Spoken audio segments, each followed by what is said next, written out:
Hello, I'm Sarah Nell, and welcome to the Career Download, where we talk about honest careers.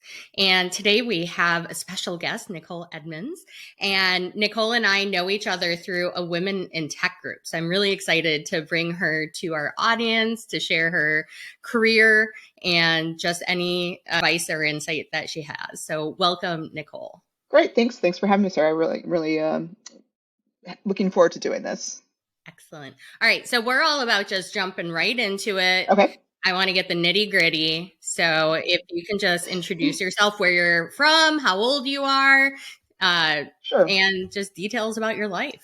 Sure, yes. So, once again, I'm Nicole Edmonds. I am 48 years old, and I am currently based in London, England. But I am from the United States, and so I grew up in Albuquerque, moved to Seattle, and moved to Germany for 4 years, and now I've been in the UK for 6 years. In terms of my career, I've been working in data now for 24 years or so in one capacity or another, primarily within data warehousing, but I would say in the last 10 or so years, I've sort of shifted most of my focus to data visualization within my career. So that's where we have actually met, is through Women in Data Viz. So a bit about you personally. Do you have any hobbies or things you like to do outside of Sure. data? Um, Outside of the job, I'm an avid runner, so I've been running almost religiously now for the last year, almost 2 years. And so I do about that 4 or 5 times a week for exercise. But I also enjoy doing knitting. So I knit, which is a fun hobby, I would say, good with your hands. And I am also really into art. So I will go and look at art exhibitions and other sorts of things. And lastly, I make music. So I've been making music now for about a year on my own, but I've been playing piano since I was 7. So I do have a bit of a musical background. I don't even know where to start between knitting and music. Well, I bounce between all of my hobbies quite a bit, and I can't really brag about how many finished projects I would have. Let's just say that. So, I do have a lot of in progress work around my hobbies.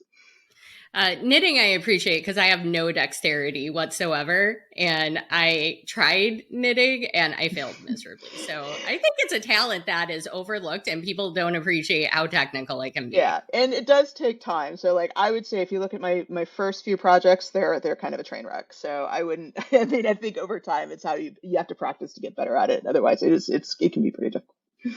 All right. Thank you for sharing that. Also, outside of data and just outlook on your life, are there any main priorities that are driving where you are at this point in your life right now?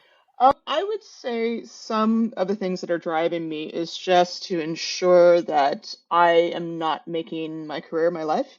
So, one of the things and sorts of philosophies I have is that I really don't like the term making a living, for example, because there's a difference between work for earning income and then making a living. And so while I am very passionate about things like data visualization, I also am really focused on everything that's sort of outside of that, be it art, be it music, being something that actually fulfills me as well. So I'm not sort of constantly bogged down by the weight of doing work all the time. And so I love my work, but I love my outside work. And so that's kind of the tack that I take. I don't want to lose anything to time as I'm aging for to enjoy things. So that's kind of the philosophy I take. Take a very organic approach, I guess, to the things I enjoy.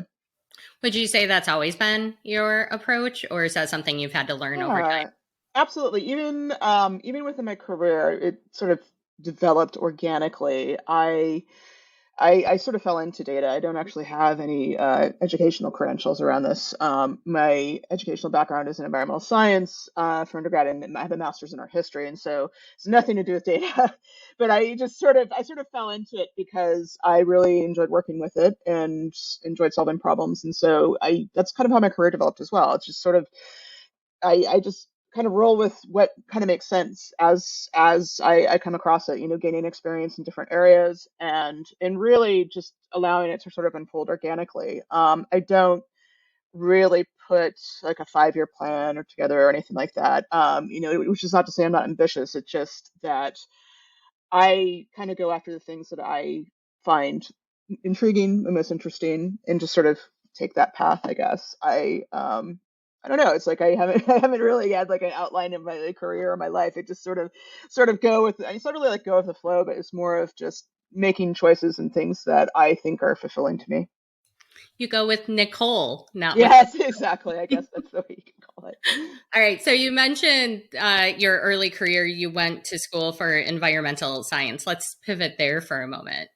Uh, I know you also talked about moving around a bit. You're from Albuquerque originally.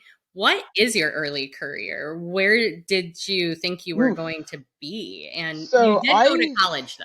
So I did. So actually started my university studies doing fine art. So I was actually going to be an artist, do ceramics, which is something I'd love to get back into, actually, speaking of hobbies.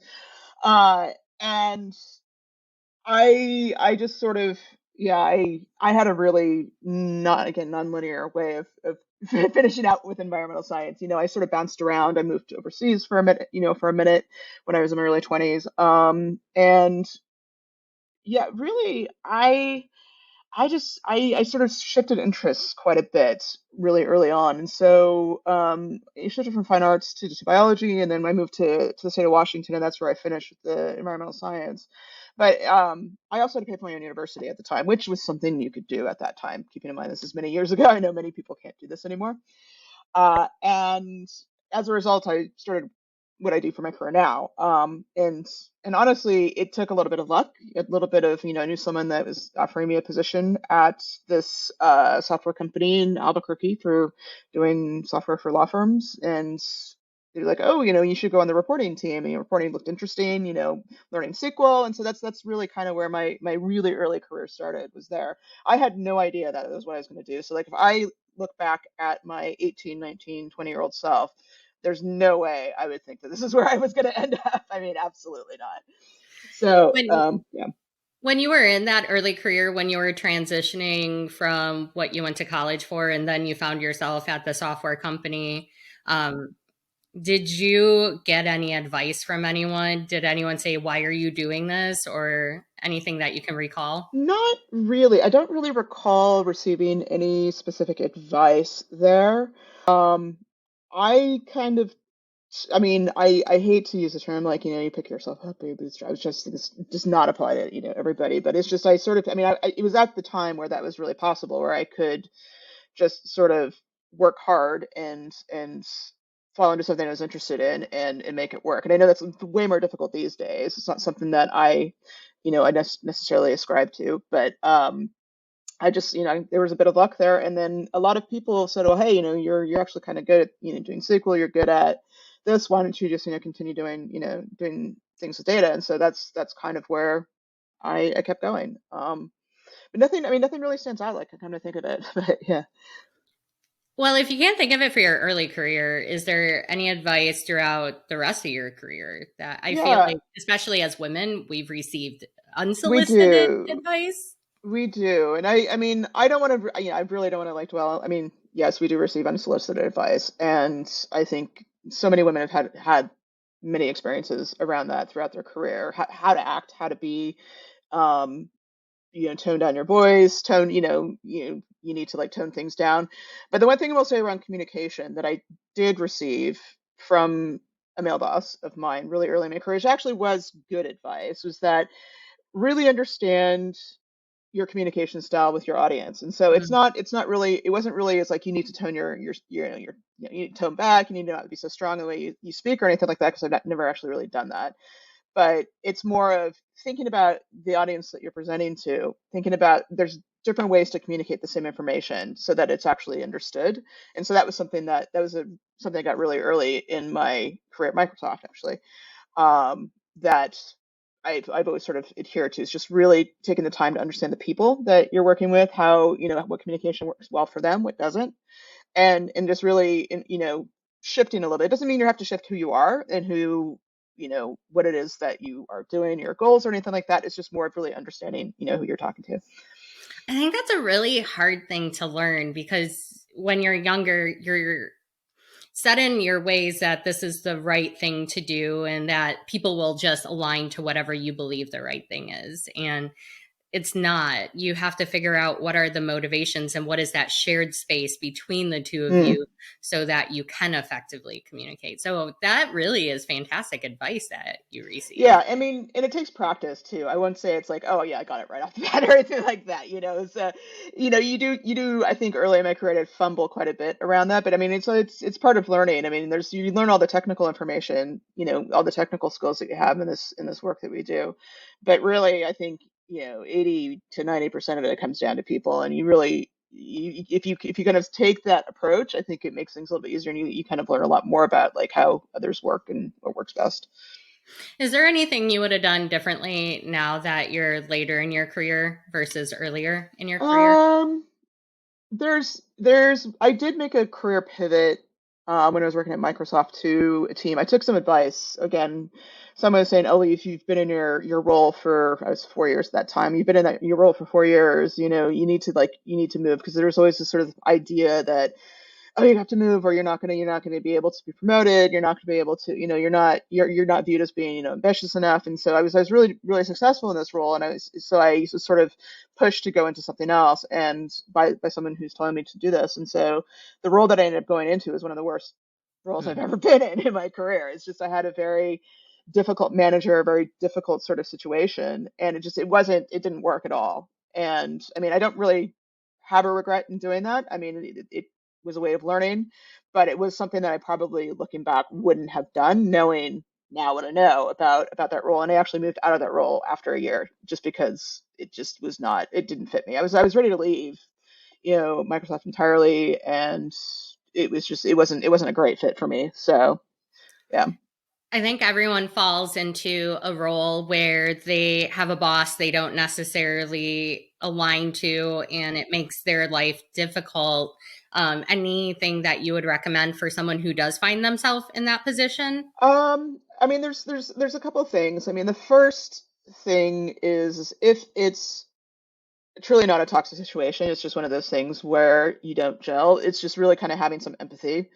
A lot of times when you're confronted with people that are being, difficult or are there's some sort of conflict, a lot of times there's something else going on. So, just kind of understanding that there's that.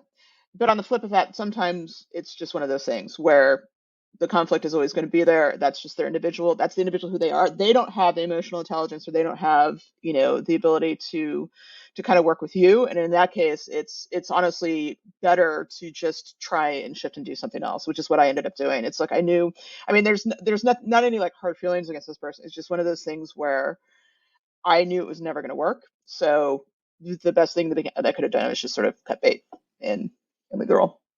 I like what you were just talking about there, though, where you're just going to be different people. But what I sensed in what you were saying too, you didn't take ownership of that. You didn't take ownership of it being just a mismatch. And Mm, I think a lot of people struggle with that. If yeah. there is that mismatch, they feel it's on them. So I love that you just called that out.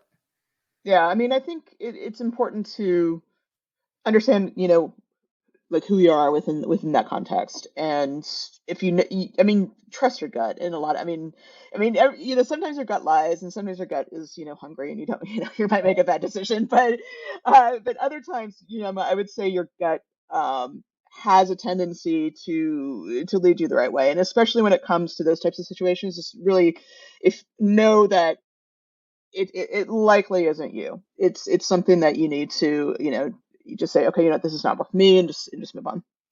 Awesome. All right. So we're going to start wrapping it up here. I think you Yeah, have sure. lots of fantastic advice for people, but what would you like to tell people in our audience about careers? You have an Um, open mic here. so what would I say to tell audience about careers? The thing I would say is you have a lot more power within your sort of career. You can make some choices. You can get things like vacation time. I mean, you can negotiate. You mean just I really encourage people to not be fearful of the things that they think that they deserve within the workplace. For example, work-life balance. You don't have to work 90 hours a week. You don't have to. I mean, we talked about this before in our conversation. Is the whole like paying dues thing is like what is that? I mean, it doesn't.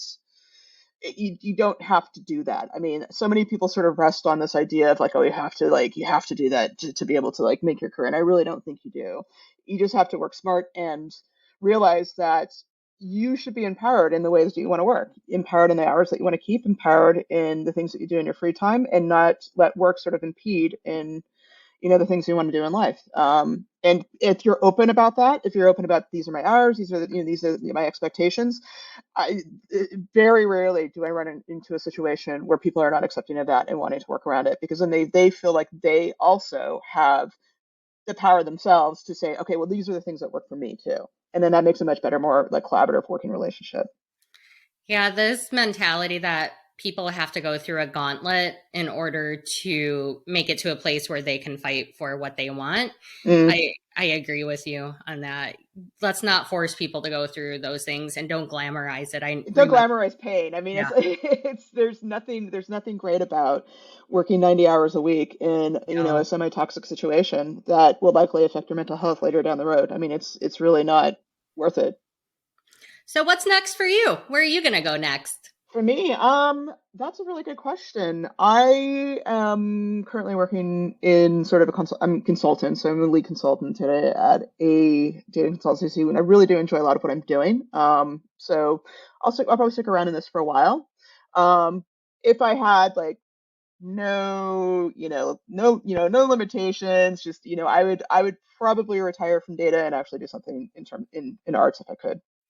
I love You that. know, when the sky's the limit, then that's probably what I do. I would, sit around, write about art, and make some art, and do that for the rest of my life.